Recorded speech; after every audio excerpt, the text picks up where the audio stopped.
Only a couple hours ago, ESPN released an article detailing why the College Football Playoff Committee let Florida State out. But check this out. This is what I found most interesting in all of this, and it really tells you the complete thought process of the committee and why they left out Florida State. It wasn't until the ACC Championship began to unfold, though, that the members' opinions began to truly take shape. The group grew concerned as it watched the Noles struggle to get a first down in the first half.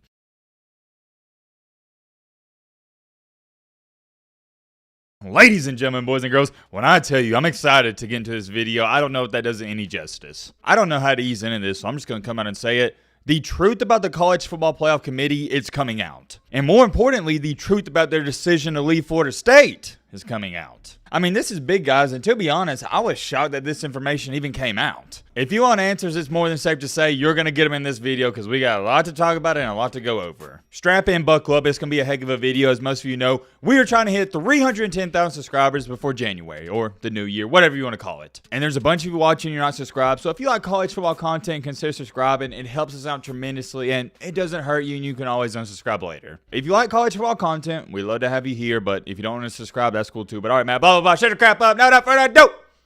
Let's get into it. All right, so first things first, I got to address this because I've seen a lot of people talking about this on Twitter, Instagram, wherever, and also a lot of you have been commenting this on some of the recent videos. There is being a narrative thrown around that the committee left out Florida State because of their bad blood with them and there's some financial gain of putting in Alabama over Florida State. And a lot of people are trying to throw out the narrative that the ESPN is more interested in putting an SEC team in because they have an exclusive TV rights deal with them. But check on this reply. I couldn't have said it any better myself. ESPN, which I agree is crap, holds the broadcast rights for the ACC as well. Not to mention if the ACC and its alliance with the Pac-12 and Big Ten hadn't blocked it, we would have already had a 12-team playoff. I even tweeted this out. I think I said this in a video a couple of days ago or maybe yesterday. Whatever. I'll say it again for those of you that don't know.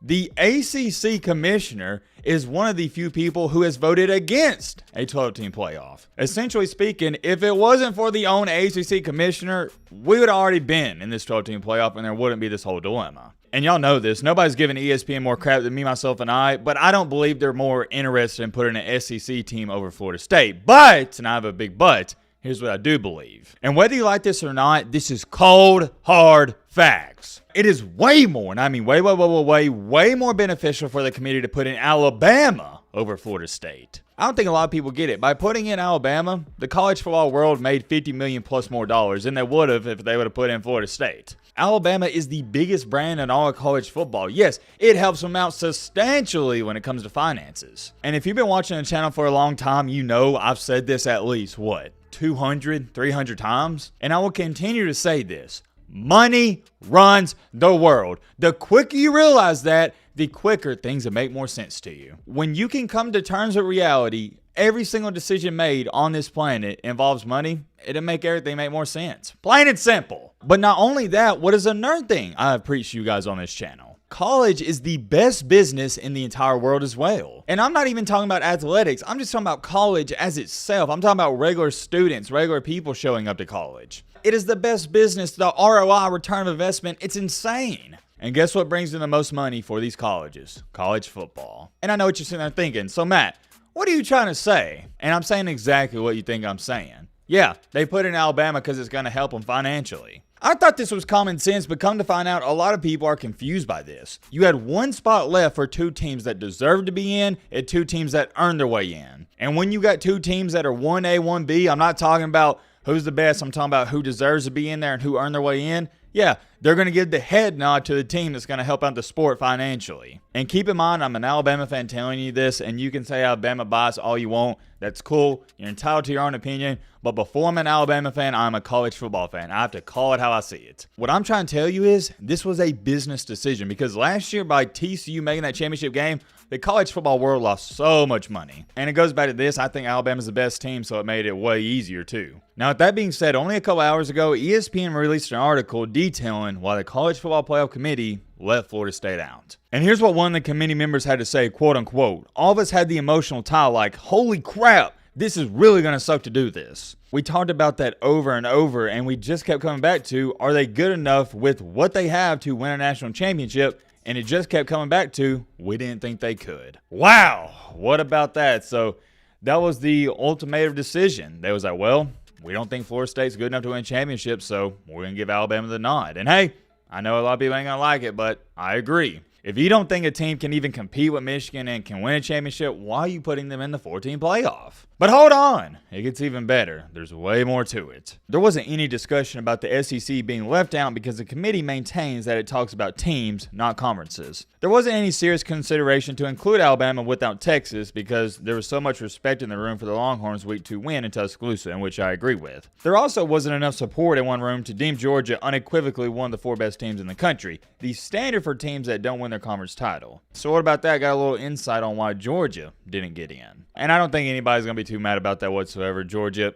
you didn't win the SEC championship. You didn't beat Alabama, so you didn't even earn your way in. Instead, the crux, I've never seen that word in my life, of the debate into the wee hours of Sunday morning centered on how to evaluate Florida State, which beat Louisville with its third-string quarterback after both Jordan Travis and his backup Tate Rodemaker were sidelined by injuries. While the Seminoles defense impressed the committee and had all year, there were significant concerns about FSU's offense. Undefeated Michigan had won the Big Ten. Undefeated Washington won the Pac-12. Alabama knocked out the selection committee's #1 team Georgia to win the SEC, and one-loss Texas, which easily won the Big 12, had knocked off the SEC champion in September. And now Florida State had found a way to win. Again. It was the final layer of complication on what was already the most difficult, controversial decision any CFP committee has had to make in a decade of the 14 playoff. Never before has an undefeated Power 5 conference champion been excluded from the CFP. But never before have 7 Power 5 teams finished the regular season with 1 or fewer losses. Quote unquote, we've never had a year with 8 teams at the top as good as these are. And the 5 conference champions 1 through 5, we've never had it come out that way. That is what the executive director Bill Hancock said, quote unquote, my feeling is it probably was the toughest.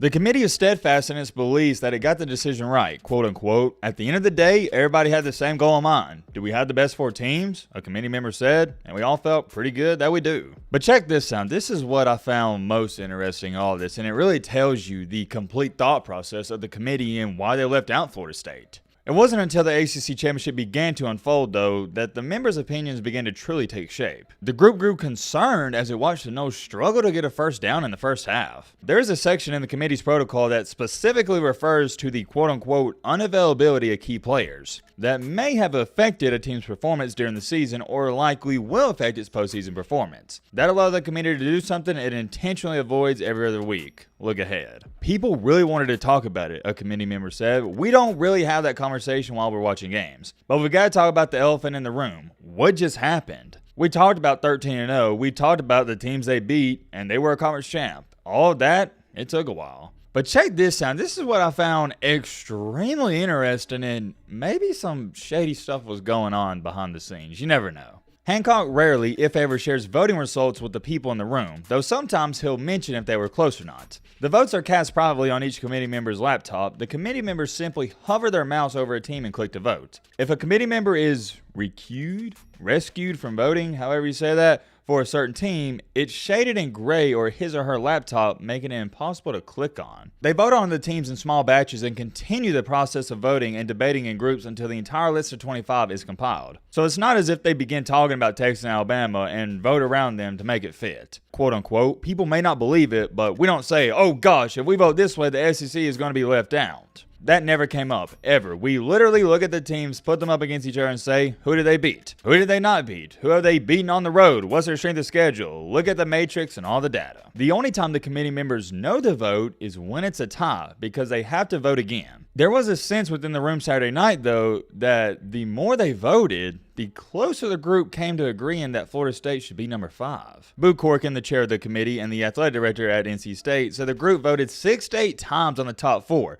And there was, quote-unquote, never a moment of rushing it. One source said the conversations were, quote-unquote, tense at times. Another said, quote-unquote, never got heated, never got ugly. But it was, quote-unquote, way more complicated and way more agonizing than some people may think. Alright, so let me give you my 2 cents on that. I find that extremely weird. You got one person saying, hey, it was really tense at times, and the other saying, hey, yeah, it never got heated, never got ugly. And I'm not saying that's necessarily fishy, but it's just interesting the perspective of people, because in one person's eyes and their perspective, there's like, oh yeah, wasn't a problem at all, never got ugly, and yeah, that's all there is to it. And the other guy was like, hey man, it was really tense, man. I just thought that was interesting, but let's continue along here. The committee met again at 8:30 a.m. Central on Sunday morning and began discussions and voting again. Because the selection committee is composed of people from different backgrounds, former coaches, players, sitting athletic directors, and former sports reporter, there are different perspectives in the room, which I do like. Kentucky's athletic director, Mitch Barnhart, is one of them, and he had the unique experience of having seen Alabama, Georgia, and Louisville,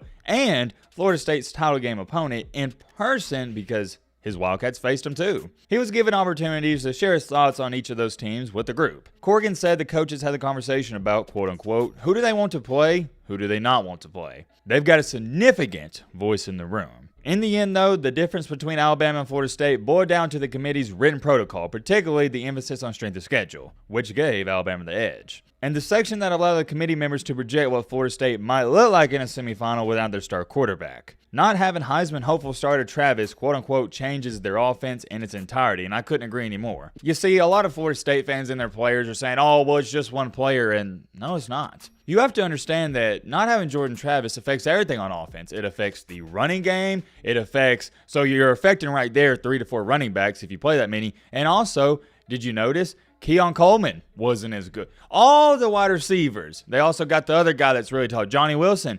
He couldn't perform because you couldn't get him the ball. I get it, Florida State fans. You're like, hey, we want all our games, want to be in. But not having your quarterback, that is a huge deal. Continuing along, and that was a really big factor with the committee as we went through everything, in which it should have been. So was the Longhorns' double-digit win at Alabama in Week 2. The committee had been consistent in honoring the head-to-head result all season and felt it was important to be consistent with that on Selection Day, even though they believed Alabama had improved since that September loss. Quote-unquote, that's something you just can't ignore. At the end of the day, they scheduled them, they played them at their house, and they won and they beat them, and that was big. Hey, I agree. You had to put Texas in over Alabama. 100%. They beat them. And ladies and gentlemen, boys and girls, that's it. I hope y'all enjoyed that because I definitely learned a lot because I didn't know they voted on them and nobody knew who voted for who. I thought they sat in a circle or something along that lines and they talked about, hey, we should have this team here and so on. No, they don't even do that. It's a anonymous vote. And low key, the more I think about it, I kind of like that because there's no persuasion going on. And like it stated, the only time they actually have the debate and whatnot is if there's a tie in voting, in which they didn't bring up, so I assume there wasn't a tie with Florida State and Alabama. And ultimately, it came down to this. They said, hey,